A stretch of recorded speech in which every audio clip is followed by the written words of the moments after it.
Welcome to another edition of Drugs, Crime, and Politics, brought to you by the Drug Policy Forum of Texas. Good evening. I'm your host, Buford Terrell. With me tonight, my colleague, Clay Jones. Good evening. And our guest tonight, our old friend, Ray Hill. Thanks for the invitation. Glad to have you here, even if you are a criminal out on bond. No, actually, they dismissed the case. Oh, they dismissed the case? Yeah, but they could only fix one jury at a time. Okay.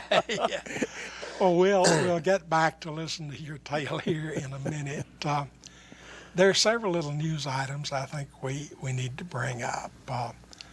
Possibly the biggest thing this week is out of Chicago, where the city council passed an ordinance so that now in Chicago, possession of, I believe it's less than a half an ounce of marijuana. 15 grams. 15 grams, half an ounce roughly, will result in a ticket and a fine. There will be no criminal charges, no jail time, and no criminal record. It's still... No, we won't arrest you, but we'll still make money on you. Well, and we'll it's field strip your joint. Yeah. It's a half a step forward. And I've got to thinking about it. New York still got the policy of the police making them show them your stash, which makes it possess in public, and then they arrest. But New York has decriminalized, fine only in theory. California, which includes Los Angeles, has done so. Massachusetts, which includes Boston, has done so. In Michigan, Grand Rapids has a local decriminalization ordinance. Chicago now has a decriminalization ordinance. Rhode Island just did one? Well, I'm looking here at major cities. If you compare that list, I went down to the top 20 cities in the United States. You find the glaring admission of Houston and Dallas-Fort Worth. But other than that, I would say that as far as big cities are concerned, marijuana is now decriminalized. Should have included Philadelphia in my list, shouldn't I? Yes. They saved some $2 million, $3 million last year by not arresting. Mm-hmm. How many do we arrest here in this city? 30,000 for possession? Yeah. How many man hours is that? I don't know. How many hours in the jail is it when we're still worried about crowding and cost there? Right. Let's go from that to something a little bit less significant, but one that struck me. A study was released this week that showed infants still in the hospital, even under the care of the nursery, that had been cleaned using Johnson's baby soaps, Johnson's baby shampoo, and a couple of other major brands like, I believe, Aveeno, had urine that tested positive for marijuana. So I guess cleanliness is enough to get you kicked off the job. Speaking more seriously as a lawyer, though, it seems to me that puts serious doubt about the scientific reliability of any urine test for marijuana. And I'm speaking to all of you lawyers out there. There's bound to be a good Daubert motion to exclude urine tests for marijuana in here somewhere. So go out there and do your research and find your experts. And report back to us because we need to know so we can spread the word. And in the interim, it wouldn't hurt to use a good baby shampoo just as a backup position. You had a couple of news items. Well, Uruguay, Colombia, South America. Colombia, South America wanted to allow personal use. I understand they had it and they lost it. Now we get the new president and he sent it to their Supremes, and they said personal use is okay. Yeah. And Uruguay is decriminalizing and saying they are going to sell the marijuana to people directly. Yeah. Yeah. What about the elections in Mexico? Well, it went back to the old PRI. We went to Pre, Pre made a big deal out of the war on drugs being fought wrongly by the current administration. Yeah, of what there is being said today, and I don't have this exactly square, but that they were going to focus much more on the violence, on getting rid of the shootings and the danger in the streets. They were going to ease off on taking direct confrontation to the higher-ups in the cartels. So, in other words, They're going to Colombia and looking for a way to make an accommodation. They are not following the mandates of the American drug-on-war foreign policy. It doesn't sound like it. And I think that's enormous, ultimately. And if that, in fact, does reduce the violence, then I think that there's going to be something to crow about there. Now, none of this takes place until the 1st of December. Well, that's when their administration changes. The thing is, if you go back to the period before Calderon, actually probably before Fox, at that time, the cartels, to be blunt about it, had bought the government. Sure. But the cartels also had pretty well divided up the pie and had a live and let live policy with each other, so that there was no reason for the violence. And back in the mid to late 80s, we saw the same thing in Colombia. After Escobar and his Medellin gang ended up all being killed, the new breed of cocaine dealers cut way back on the violence and in effect merged with the government. They still produce and ship more cocaine than they ever did before, but you don't have gang warfare. Yeah, you don't have blood in the streets. And blood in the streets, to me, is a much more serious item than chemistry. Yeah. So I think we're going to see some major changes there. And also, when you figure that Mexico, for a long time, has had 3 major income-producing industries: petroleum, tourism, and drugs. Their share of the petroleum market has gone way down in the past few years. A lot of their fields are running dry.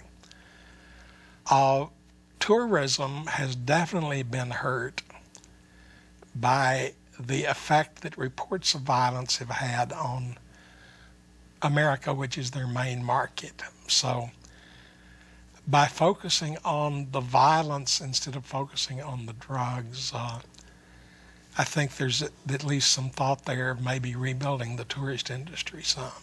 Well, I've got relatives that are in Mexico right now, down at Querétaro. And of course, in Querétaro, there's not any violence problem or any of that. As you get closer to the border, there gets to be violence. And in spite of some political language to the contrary, that violence has not spilled across that border into any American cities. No, I think one thing that has been, to me at least, significant in watching all of these years is that the Rio Grande does a pretty good job of separating violence from not. That's right. El Paso is still, by most of the crime figures, one of the safest cities in the United States. Statistically, it's true. Laredo, Brownsville, all up and down the river. There has been, I won't say no spillover, but minimal spillover. Sure. Well, I lived in Morelia, Michoacan for 4 years, and I still have friends down there, and they say it's horrible down there. I've had friends that have moved away from there that worked for the newspaper because the guy across the desk from her, his head was on the steps in the morning. Morelia, Michoacan is having a terrible problem. How deep is that? How is That's halfway between Mexico City and Guadalajara. And the thing about it Yeah, that's is on the complete other side. That's way away from the Michoacan, border. though, Guadalajara. very- I've got friends in Guadalajara. There's a whole American colony in Guadalajara. Yeah, it's a 1,200 but mile drive from here to Michoacan there. happens to be where most of the good growing lands for marijuana Oh, okay. and for opium poppies is located. Okay. So it's really the agricultural source for Well, most see of it. what I get for being ignorant about flora and fauna. However, I've noticed that Texas has decided that they needed to resurrect the Texas Navy. Oh, really? Yeah, for years, Texas, because of its 10 years as a republic, Yep. Had was a the navy. only state with its own Navy. Yeah. According to what I've seen on TV this week, the Department of Public Safety has just bought 6 boats Cigar boats. at $500,000 apiece. Lord. Not cigar boats. They're much more like the PTs? John Kerry boats in the Brown Water Navy in Okay. Vietnam. PTs. Long, fast speed boats, each one mounting 6 machine Oh, guns. Lord. So now we have DPS troopers buzzing up and down the Rio Grande with their machine guns. And the funny thing is, do you know who they're chasing? No. They're not chasing smugglers bringing drugs into the They're United chasing States. peons trying to get across the border. What happens is that a load of drugs makes it into the United States, gets detected. The drug runners decide to run back home. They zip down the back roads and then crash their truck into the river, where a boat comes along and picks them up and the bales of drugs and takes them back into Mexico. And these new expensive DPS boats are there to intercept these guys trying to take drugs back into Mexico from the United States. Now, they tell me Texas has a budget problem. I'm wondering if there's anyone in the legislature that explained to me how spending $6 million for these, or $3 million for these boats, plus the salaries for the crews to man them, And then to maintain them. yeah, how this expense to the state budget really helps us out. Well, it's small potatoes for Yeah. what we spend incarcerating Yeah. users and possessors and alleged small-time dealers. That's all state stuff. And no, there's always going to be plenty money for somebody standing up in the Texas legislature and competing in the rednecking contest by saying, I am tougher on crime than you are tough on crime. I don't know, I think that's a good reason not to elect somebody. Well, I think it's an excellent reason not to elect somebody if we could evangelize that well enough. Let me tell you, the Texas legislature is a bona fide world-class rednecking contest. The Democrats are over there trying to out-Republican the Republicans. And if you don't believe me, I mean, we're sitting in a district right here, right on the line. There's one legislature that is on that side of the building and another legislature that is on this side of the building. And between the two of them, both of them so-called liberal Democrats, they are very aggressive, law and order, lock them up, don't let them out on parole, don't give them a break. As a matter of fact, I just got through running against one of them. Yeah. Who wraps himself in, I am a progressive liberal causer, but when it comes to law enforcement, whatever you need, I'll pay for it.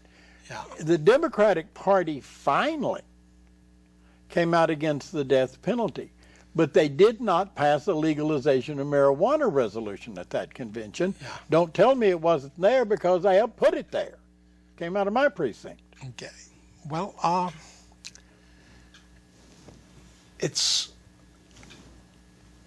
was going to say that the state Democratic Party this year, at least, did pass a decriminalize marijuana and study it platform, and one of the things that I've liked about it has been that it has picked up a considerable amount of media attention nationwide. No, I think if we could have a straight up and down decriminalization of possession referendum, I think we'd take that. I think that a great many conservative people, Republicans, and certainly libertarians would support that and follow that, and I think that a large number of, especially minority Democrats, would support it, and the people that would be against it are the people that just don't get it. Well, at least nationwide, we'll get a chance to see this November with Colorado, Washington, and maybe California all having legalization referenda on their ballots. And the way I'm reading the tea leaves, for what it's worth, I'd say the Colorado one at least looks fairly sure of passing. So. Well, ultimately we'll reach a point where that magic legal phrase, cruel and unusual, kicks in. If we get a majority of the population living in jurisdictions where simple possession is decriminalized, then to criminalize simple possession would be at least unusual. And we'd only have to argue the cruel thing. And am I ready for some arguments about how cruel imprisonment is, especially when you're talking about imprisoning a large percentage of young people, naive people. To get us off the subject here, I want to ask your opinion on a news story that came out this week. And with the recent heat wave we've been having, a little story leaked out about the fact that a substantial number of the Texas prisons are unair conditioned, and that it was causing some rather severe health problems among the inmates. There are actually only 3 state-operated prisons that are air-conditioned out of 107. Okay. Well, it caused one man last week, was it, to have a heat stroke? Oh, well, we had seven. he- We had 7 deaths last summer. Yeah. And we're expecting as many again this year. And That there have isn't been cruel. some lawsuits filed. Yeah. Wrongful death cases have been filed. As a matter of fact, there was a New York Times article Yeah. about the lawsuits against the heat in Texas prisons. Yeah. Well, here, can I do a physical thing here and Please describe do. that? Say it's 100 degrees. Yeah. All right. In Texas, that's not unusual. No. No. And the Gulf coastal plain, 100 degrees is not anything exceptional. That's outside. Yeah. All right, go inside the building where you have got a heat collector of Concrete. Right. well, you got concrete that collects it, but you've got windows, big windows, see in and see out kind of Right. windows that gather the heat, radiant heat from the But sun. don't let infrared back out. Right. And it comes in and it reflects off of dark floors. Yeah. On the first tier, 100 degrees outside, you got at least 110 degrees Yeah. on the cells on the first level. Yeah. Heat rises. So the radiant heat plus the rising heat from the floor, second tier, you get out another 5 degrees. So it's 115 degrees in those cells on the second tier, and there ain't no circulation going on. On the third level, you can reach 120. Well, And I try to, on the prison show, tell inmates, now, when you come in from work, take your sheet. You only get one, except in the wintertime, you can have 2. Take your sheet and wet it. Now, your sink don't have enough water, you got to wet it in your toilet bowl. Yeah. So first, keep your toilet clean. Yeah. Wet it in your toilet bowl, wring it out as much as you can, and leave it in that condition. Go to chow, come back, spread it. You can lower the temperature by 10 or 12 degrees on just evaporation alone. yeah.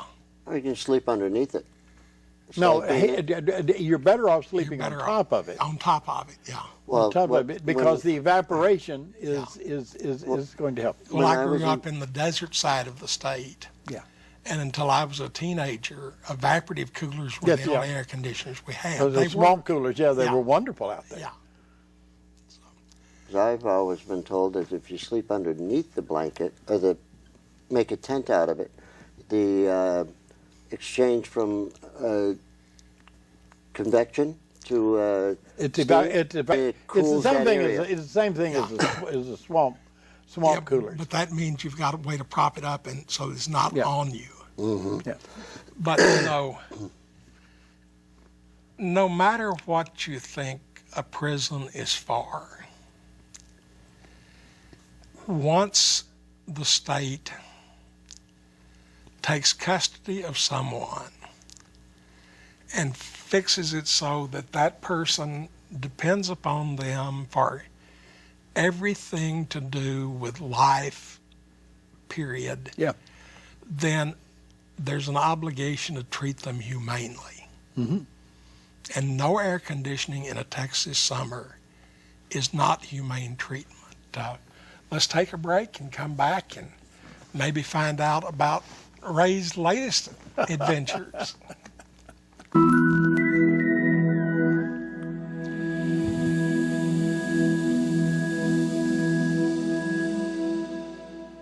The whole idea of a drug-free America and zero tolerance really doesn't make much sense, does it? So it does make sense, however, to find ways to reduce the harms associated with drugs. And that's what I want to talk about. To start thinking about whether it is really laws that make the difference on whether people use drugs or not. Al Capone didn't shoot people because he was intoxicated. Right, exactly. Those people are not fighting over drugs, they're fighting over money. Drug laws have no basis in science. Drug laws are based on politics and money. So there's this unholy symbiosis between, on one hand, those who are selling illegal drugs, the drug lords, if you will, and on the other side, the drug warriors. War on drugs isn't working, and that, if anything, is just making what we call the drug problem a lot worse.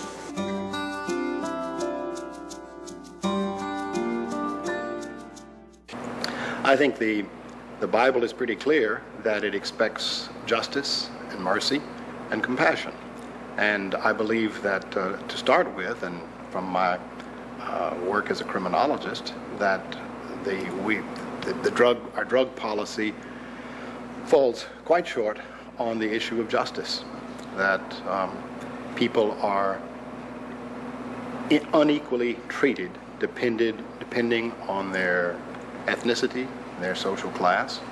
And the Bible contains more than 2,000 scriptures decrying the injustice related to poverty, to oppression, to corrupt government. You're watching Drugs, Crimes, and Politics on Houston Media Source. Welcome back to Drugs, Crime, and Politics. Buford Terrell with me, Clay Jones and Ray Hill. Ray, I understand that you've had another run-in with the police in your long and checkered career. Tell us a little bit about what's going on in this one. Well, I to give you a long story, just about a week and a day before I got arrested, I was in the police chief's office, and I said, "Oh, by the way, your vice captain is a bully, a fellow by the name of Smith." And I said, "Smith's a bully, and he's setting the pace, and all I got to do is find the guys out there, and I'm going to get arrested. That's going to change the paradigm." And Chief McClellan laughed and said, "Raymond, we teach our officers not to mess with you because you've done this several times." And I said, "Yeah, 4 times. And you seem to do rather well at that." And I said, "Yeah." So he said, "We're not going to fall for that anymore." The day I got arrested, I called the assistant chief, who's Trevino, brother, and Assistant Chief Trevino, and I said, "You've had 7 raids in 5 clubs in 2 days. You got a reign of terror going on, and all I got to do is catch them, and I'm going to get arrested." And he laughed and said he couldn't arrest him. So about 10 o'clock in the evening on a Thursday, I'm sitting over with some friends over on Richmond Avenue, and somebody comes in and says the cops are all over Treasures. So I asked a friend of mine to drive me over there, and I went over there. He said, well, why don't you take your truck? And I said, I don't want it stranded in that parking lot, because I knew what was going to happen. Walk in the door, and within 11 seconds after I crossed that threshold, I've got a cop shoving me from front. Now, wait a minute. How do we know that it was 11 seconds? Because we have a videotape of the whole thing, and it's got a timer running. 11 seconds, I'm being shoved by this cop. Now, I walk in, and my mama told me that if you're going to pick a quarrel, pick on the biggest guy you can find first, because after you got him out of the way, the rest of them will be easy. So I walk in, there's this enormous guy, I mean huge. And I look up at him, and I talk to him about his relationship with his mother, and ask him what his name is, and he said Jay, and he looked a little strange. And I said, do you work here? He said, yeah, I'm the doorman.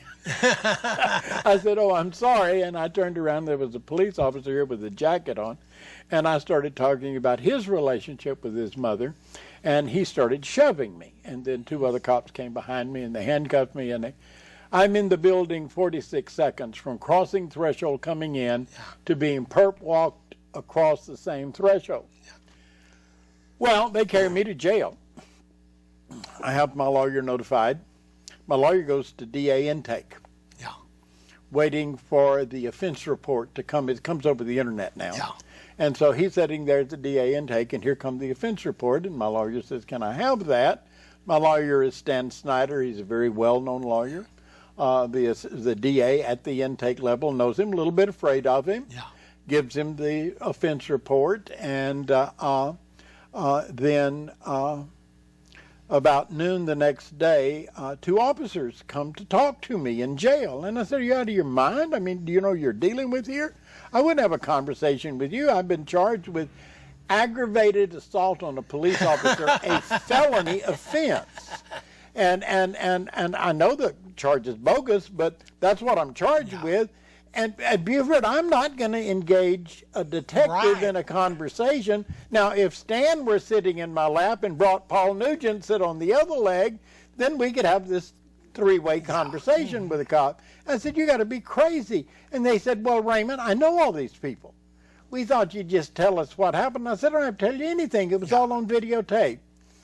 The change of the expression of their face was really remarkable. And then they re-rated the club looking for the videotape, but it ain't there. That's right. Because you don't do that on site. Mm-hmm. It's on the internet. It's being recorded somewhere across town. Can't cops figure that out? And so now we've got their offense report. The offense report has me in the building at least 15 minutes. Yeah. They said it was a public safety issue. I was screaming and waving my hands around. I hit 2 or 3 officers, several customers, and employees. Oh, you've gotten worse. I remember. And I'm having a peaceful conversation with my hands limp at my side until they start pulling them behind me and putting on those coats. When you took them to the Supreme Court years ago, all you did was ask them what was going on. I mean, well, how did you explain this to Buford, I did talk about their mothers. I have found that there is something magic in talking to bullies about their mothers. Did you ask if their mothers licked their face clean after every No, I suggested their relationship with their mothers was unseemly. Okay. And cops just go crazy at that. I mean, they consider that a physical assault. Yeah. Well, I happen to know that I can legally do that because of previous Hill versus Houston cases. As a matter of fact, if you do that in any city in America and you get arrested and you go to court, you say Hill versus Houston, and you're out of there in no time. Yep. I used to teach that in my First Amendment classes. I do a lot of law school lectures. Yeah, I had a lot of fun with it. But I see you're out walking around. Well, when we came to trial, our trial was set on the 3rd day of the Bloomberg case, the officer that kicked around Chad Hollis. Yeah. And our soccer playing policeman. Yeah, they have the ability to pack a jury in the jury assembly room. Because most of the people that work there are cop friendly or cop relatives or cop wives. They have gravitated to the jury assembly room, and they can actually pack a jury to benefit a cop related case. Now, people look at me and they roll their eyes, but why are those people there if they're not there to influence a jury to win a case where it's important to the cops? But they can't pack more than one jury panel at a time. And so they had just packed that jury panel, then here my jury panel comes up, and they don't have enough ringers to put on the jury. The only way they can win my case is to pack the jury. Yeah. The law is on my side, and the facts are on my side. And I can demonstrate the facts visually, and they've made these sworn statements which are false. Yeah. Now, I have an axiom about that. All cops, from time to time, get excited about their cases and they lie under oath. Narcotics cops lie most of the time. Vice cops lie in every case. Well, actually, of years looking at this, I would say that if you've got a narcotics or a vice cop, either one, you've got a surefire tell as to when they're lying. Their lips are moving. Yeah, lips are moving. So you walked out, but I understand the matter isn't dead yet. Well, they keep wanting me to sign an agreement not to sue the city for my loss of liberty. Yeah. And I happen to be a great fan of the late Supreme Court Justice William O. Douglas.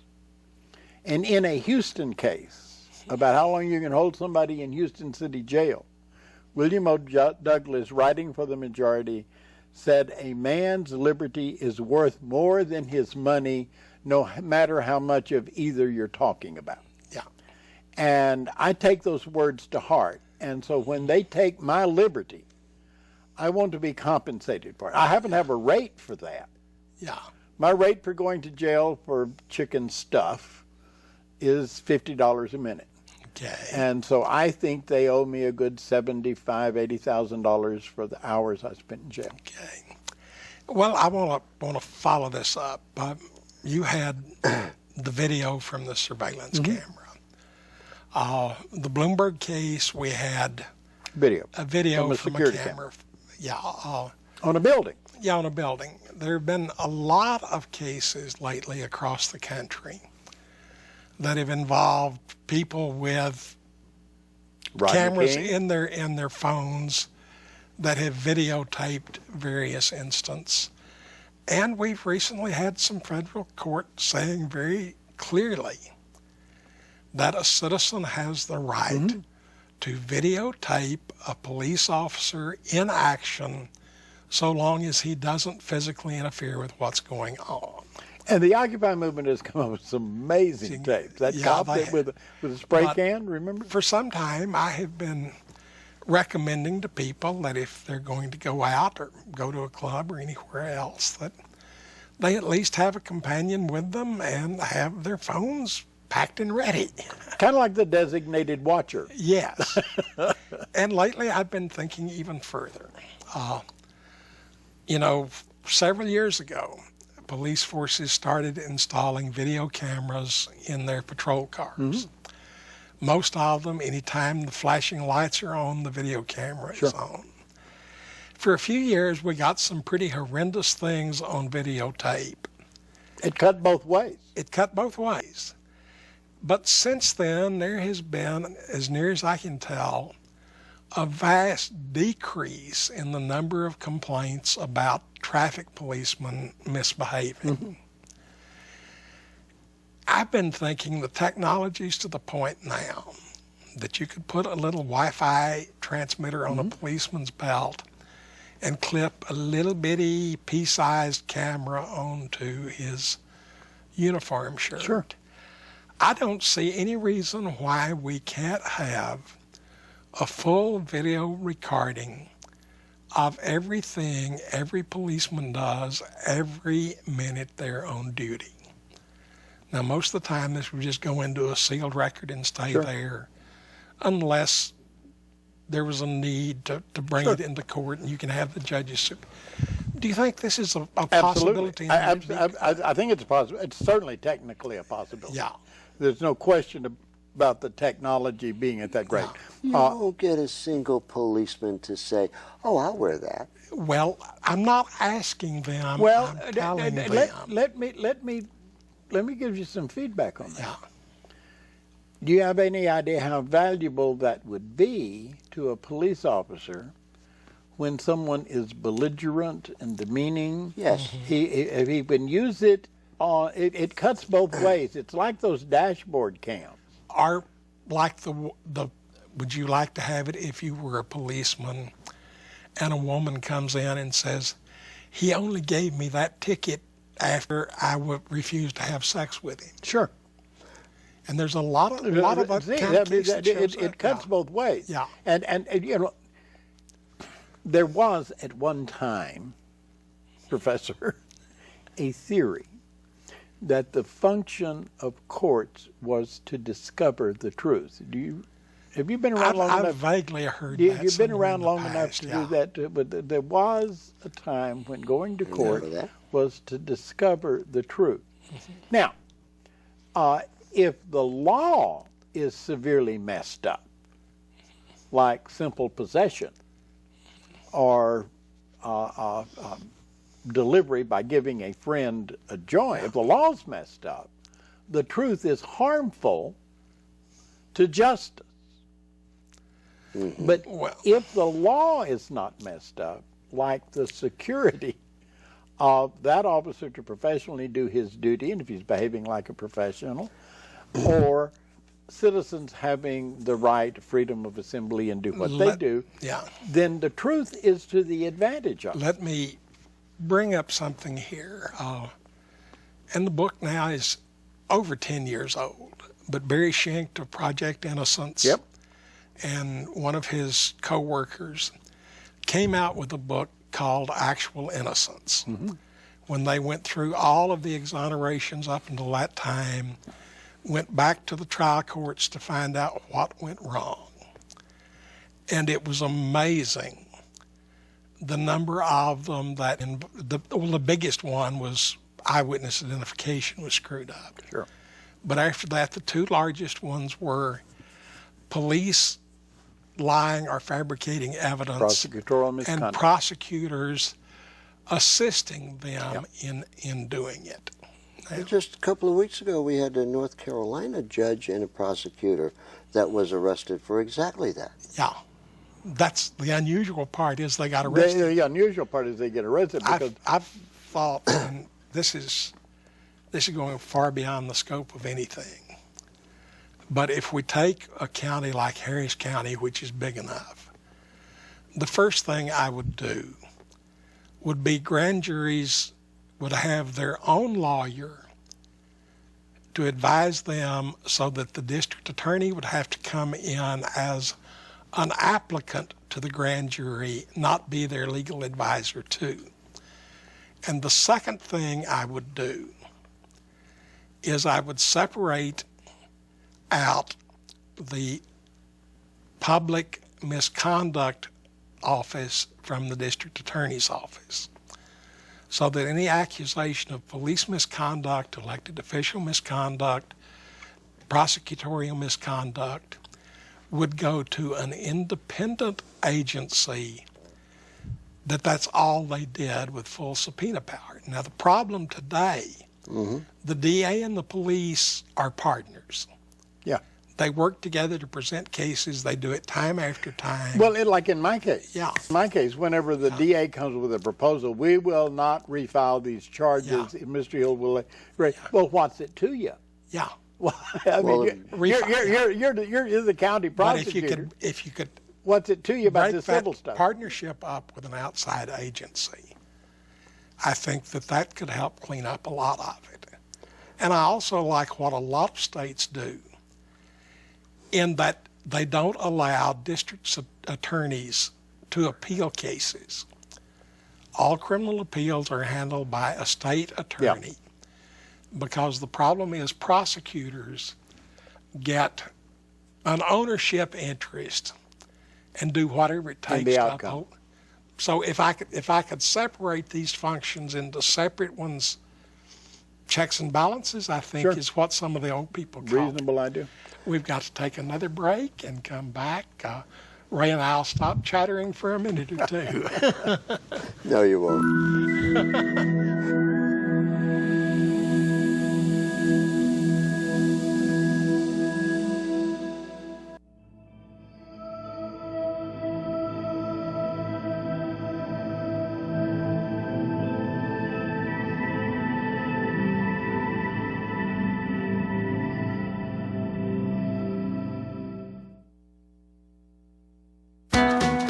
Hi, this is Willie Nelson for NORML. For 30 years, NORML has provided a voice for the millions of Americans who smoke marijuana responsibly.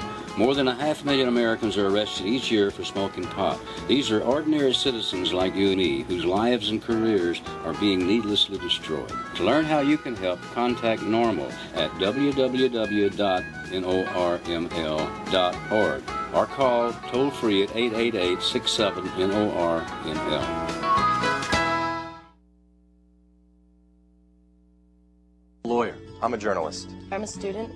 I'm a teacher. I'm a representative. I have cancer. The outdated laws of prohibition are more dangerous than the plant itself. I lost my scholarship. I was fired. 20 million arrests since 1965. This is getting ridiculous. Our prisons are overcrowded with non-violent offenders. We have the opportunity to change. This is costing our country billions of dollars. Making my family and I fight in a courtroom is difficult enough when I'm already fighting through chemotherapy. There's no reason to be scared by tradition anymore. We can stop this. We can stop this. We are the American people. We can stop this. And you have our support. We're old, Young. Straight. Gay. we're every race and nationality. And we're not going to give up. You can tax it. You can regulate it. Apply age restrictions. You can create millions of new jobs. We can save our economy. President Obama? It's time for legalization. Legalization. Yes. We can. This has been a public service announcement. Hey, this is Tommy Chong, and you're watching Drugs, Crime, and Politics. Welcome back to Drugs, Crime, and Politics. We'll start this section with my book review. Tonight I've got Black Mass by Dick Lair and Gerard O'Neill. You can probably tell from the names that they're a couple of old-line Boston Irishmen. Probably a lot of you remember about a year ago, Whitey Bulger, who had been on the FBI's most wanted list for about 15 years, was arrested in California. It turned out when they investigated the story that for well over 10 years before that, he had been a confidential informant for the FBI in Boston. They in turn covered up the crimes he did. They knew of some of his 20 murderers and short-circuited investigations. The FBI warned him about wiretaps and bugs so that he could avoid them. It ended up with him giving substantial money gifts to some of the FBI agents. These two authors were reporters for the Boston Globe that followed the story for a large part of its development. They have gone back and been able to take the court records and some official records and detail what the effects of using a confidential informant system had on the integrity of the FBI office in Boston. It's one of two books that have come out just recently on this. Tom Foley, who was head of the Massachusetts State Police for a large part of the period, has written one called Most Wanted, but his is more about the more minimal role of the state police.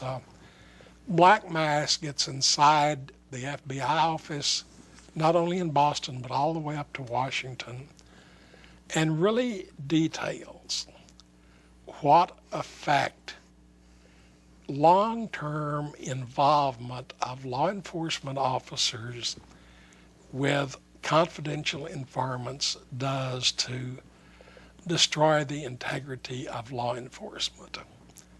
And Whitey, like most large-time professional criminals, was, among other things, a major drug dealer. And if you look anywhere across the country today, you'll find that drug law depends upon the use of confidential informants, or even worse, paid informants, to enforce this otherwise unenforceable law. So I really strongly recommend that you read Black Mass to find out just what the horrible effects of these laws on our law enforcement have been. So, good review, thank you. Thank you. And it's a fascinating read, by the way. Well, the whole idea of I just, on the prison show on KPFT, I've added a co-host, Anthony Graves. Yeah. 18 and a half years in Texas prison, 17 of it on death row. Yeah. And to quote Chuck Rosenthal about that case, it's easy to convict an innocent person. Yeah. Because the guilty person knows where you're wrong in your story.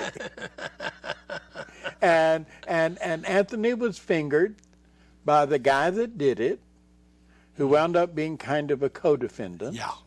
But Anthony is the one that went to death row. Yeah. And Anthony is the one that did time, and Anthony was completely innocent. Yeah. So, as my good friend Tim Becker says, don't open that bag, you don't know what's in it. Yeah. Right. And it is so easy for a completely innocent person to get convicted because you don't even know what they're talking about if you're wrongfully accused. Yeah. And paid informants, who get bonuses, by the way, for especially good, hot news. Well, there have been at least a few documented cases of professional DEA informants who earned more than $1 million for their informing. Well, do you take Jeff Blackburn, who is the Houston equivalent to the Texas equivalent, and that whole Tulia, Texas case? Oh, yeah. I mean, that was a quagmire. Mm-hmm. Virtually imprisoned a majority of the black community in Tulia, Texas, and it was all because of a lying cop and some excessively bribed paid informants that kicked in information that was totally false. That one was mainly just the crooked cop making stories up. Yeah, but he certainly produced. It was, every case he investigated, he said he had information from an informant. Yeah, he claimed to, but he didn't. Yeah. The big one was the Hearn, Texas incidents, where they did use one paid informant who worked off the charges against him by bringing stories against other people, 21 of them, mainly black women. And I don't know the exact numbers, but something like 18 or 19 of those were clearly able to show their innocence. Well, what has gone wrong with a country? United States incarcerates more people than any other country in the history of the world. Yeah. But we wrap ourselves in the language of the Constitution and the Bill of Rights as if we were the hallmark of freedom. Yeah. Doesn't anyone besides you and I see the dissidence in that? Well, luckily, quite a few people do, but it takes time to do anything. And, okay, here's my 4th of July flag wave. Okay, good. Everything we hear, or a lot of what we hear from politicians today, is be afraid. You've got to fear. You're going to lose your job. You're going to get killed by a terrorist. Damn it, Americans are not afraid. Americans are people who dare, people who take risks. All of the people that came to the first Virginia colony disappeared. Yeah. Over half of the Pilgrims and Puritans that first settled in New England died the first winter. The Oregon Trail was literally marked by graves along its full length. Americans are people who are willing to take chances to reach the future, to grow and to develop. If anyone tells you to be afraid, he's not your friend. Don't trust them. Don't trust them. And don't let fear be your motivator. Let hope and optimism. And we have a phone call. Hello, caller, you're on the air. Yes, how you doing, Mr. Terrell and the other two gentlemen, and I don't know, Mr. Ray, and I don't know the other guy's name. Anyway, I just want to ask the question. Okay. Now, prior to the Harrison Act, all drugs were legal, right? Pretty much so, yes. Okay, well, you know, we just talking about freedom just a minute ago. Yeah. And now, don't you think when the founding fathers, you know, developed this country, drugs always been around? Yeah. So I imagine that during that time, I guess any kind of drug you want to use was probably legal at that time, too. Pretty much. Do you have a specific question? Okay, well, yeah. I'll go ahead and summarize it. Okay. Here it is, 200-some years later. Why is these harmless drugs still illegal? And you know, I watch your show, and I watch you all the time, but I just want you to kind of elaborate on that a little bit, and okay. I hang up to listen. Okay, thank you.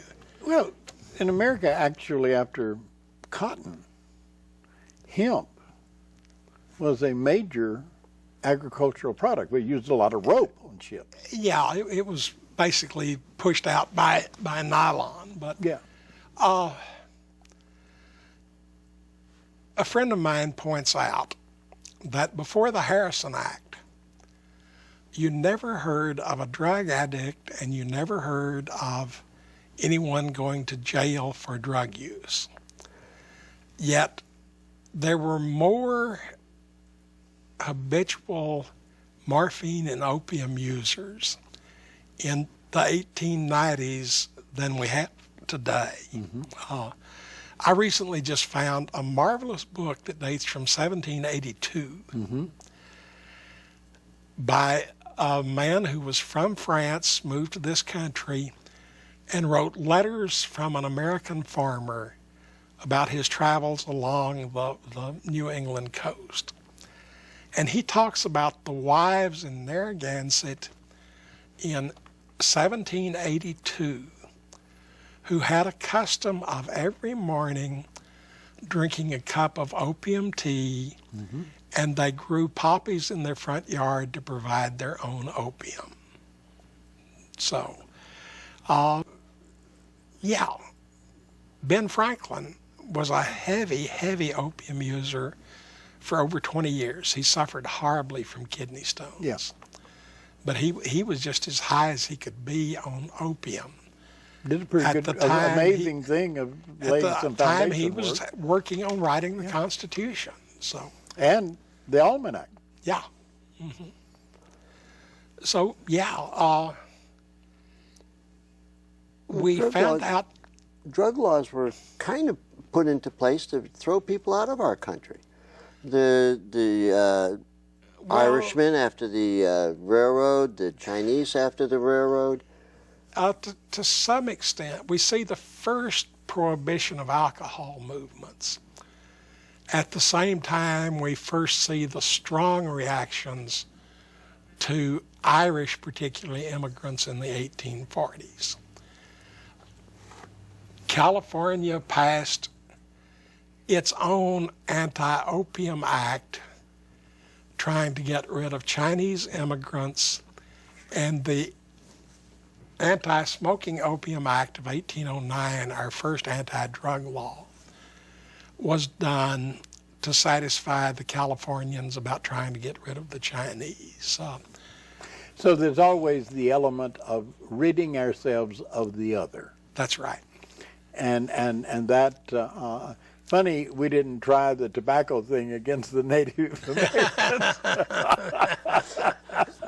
That would be much later. Oh, right? that was because we all got hooked on tobacco while we were still in England. Although if you go back and look at some of the Spanish writings, in the 3 or 4 decades after Columbus, there was a lot of pressure to ban tobacco and chocolate both because they were heathen habits of the non-Christian inhabitants of the New World. So it was there even at that time. Well, I think that it's going to take more than another generation to come to any sense.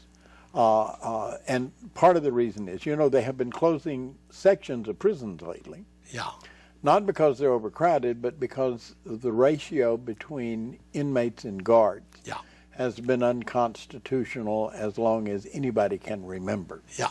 And so for the lack of enough guards in this competitive market, they are having to close some prison wings in Texas. We have got 145,000 inmates locked up in Texas prisons tonight. And if we just took those out, we're guilty of possession and transportation and delivery of small amounts of narcotics, we would cut that population by a third. Yeah. Yes. Oh, we all know that. I mean, they're going to have to do something. And if they're closing wings because that we don't have enough guards, it goes to the private industry. Sure. Well, that's a big movement to privatize Texas prison, and there's something really wrong. There is something, Texas prisons, life in Texas prisons is just about as minimal as you can get. I hate to think what little we spend on providing food for grown men, or medical care. A lot of prisons are down 2 meals a day instead of 3. And what I don't understand is how you can maintain even those minimum standards and show a profit and save money for the state. It just doesn't add up. We're in the last few months leading up to elections this year.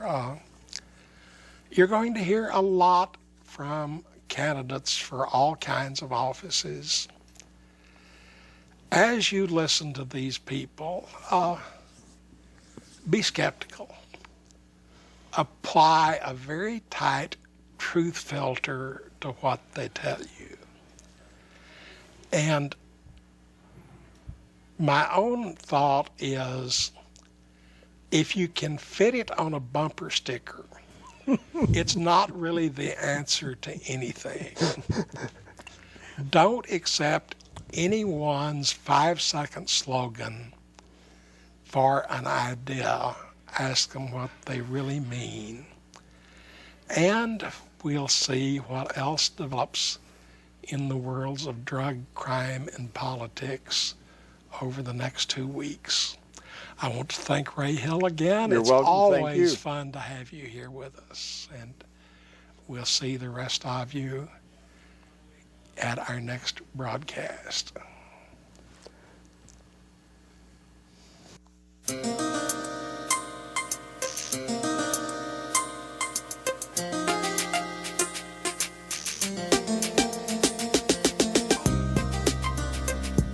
We have these private prisons that have now hired lobbyists to go get minimum mandatories and